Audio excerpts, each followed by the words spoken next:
ẹni tí ó jọ ayérayé àwa sì ti rí ìràwọ̀ rẹ̀ ìràwọ̀ sàn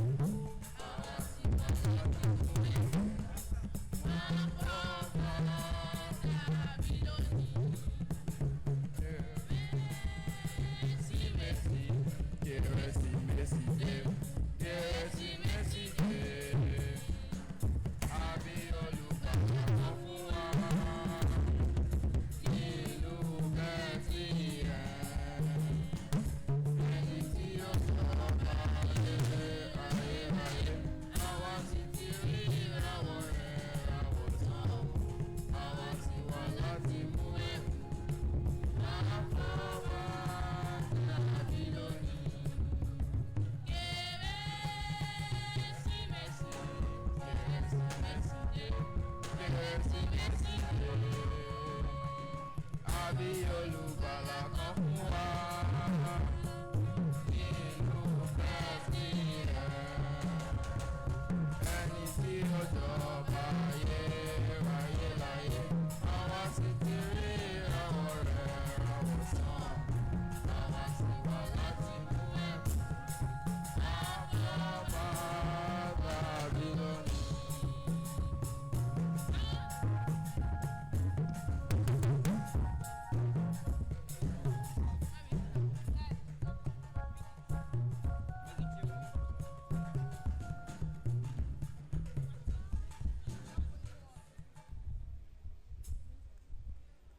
Joy to the world, the Lord is come.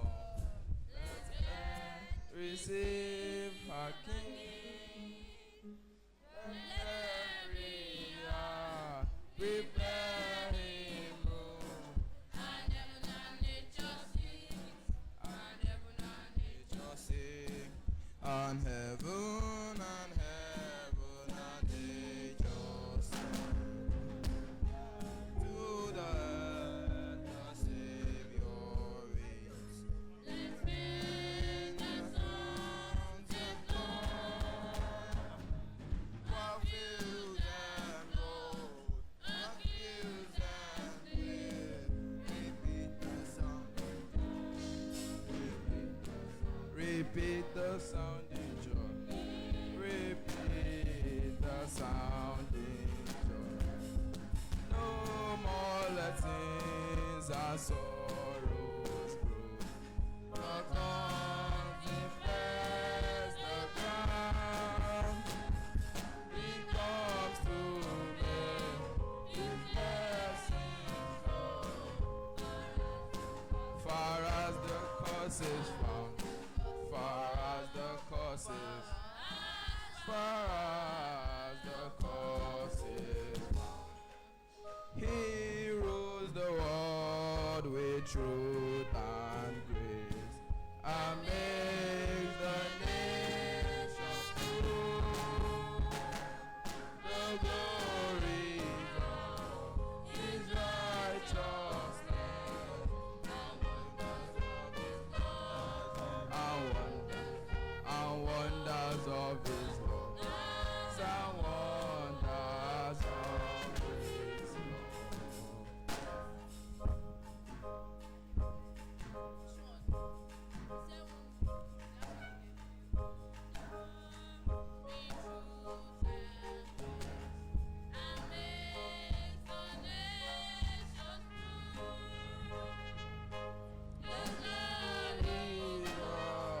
His righteousness and wonders of his love, and wonders of his love, and wonders of his love. See mercy, Keresi mercy day, Keresi mercy day. Àmì olùgbàlà kan fún wa.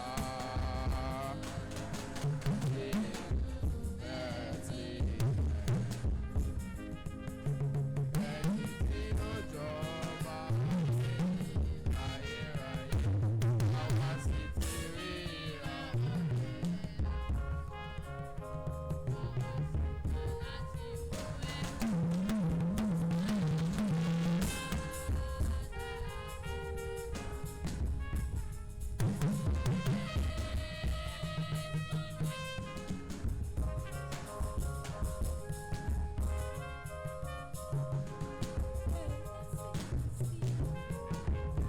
ẹ jẹ́ kí a pàtẹ́wọ́ fún àwọn children department wa.